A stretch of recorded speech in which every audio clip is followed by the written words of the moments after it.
Welcome to this edition of the First Aid Show. You may see the medical services at the scene of an accident filling in forms and using a mobile phone or a tablet. We asked a paramedic what information are they recording and why.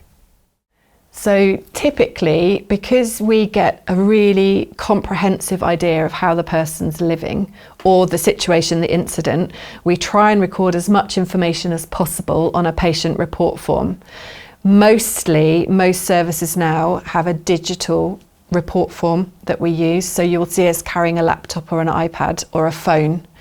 Anything recorded on that is secure and it is only available to the clinicians that are treating that patient.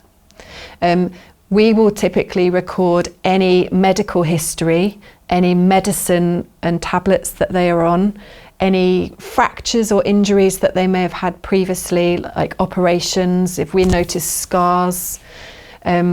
We will record if they have an allergy. We will record the doctor's surgery that they belong to and any next of kin. So if it's necessary to contact them, we can do. But we will not be automatically phoning all of the next of kin in an emergency situation. It's for the patient's benefit once they arrive at the hospital. And then you will have a brief summary of the first primary survey of the patient, any injuries that we found, any observations that have been taken or ECGs during the treatment and the assessment that we can then hand over to the hospital. We're also looking for trends. So if we arrive and the person's unconscious, but then through treatment they then regain consciousness, we record the time that that's happened and the period of time that's elapsed. So it all shows a trend, whether the person's improving or deteriorating, and we can hand that over to the next medical professionals that are going to take care of the patient. When the clinical team are on scene, they often will be using a phone or an iPad, and this is because we have a number of applications that allow us to do a thorough assessment of the patient.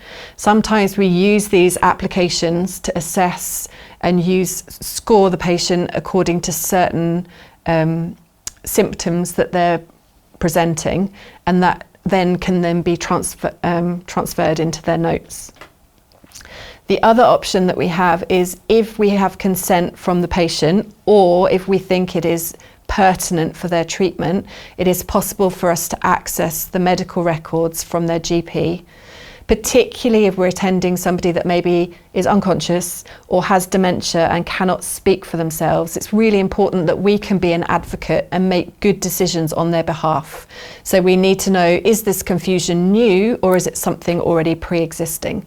So we will look at the doctor's records, check their medication, check when they were last seen, and see if that gives us a good thorough picture of this presentation, whether something's changed or whether it's normal for them. So when we're looking at our devices, it is part of our work and it's part of our assessment. But if you have any concerns, we'll happily show you and explain to you what we are doing and why we are using those different applications.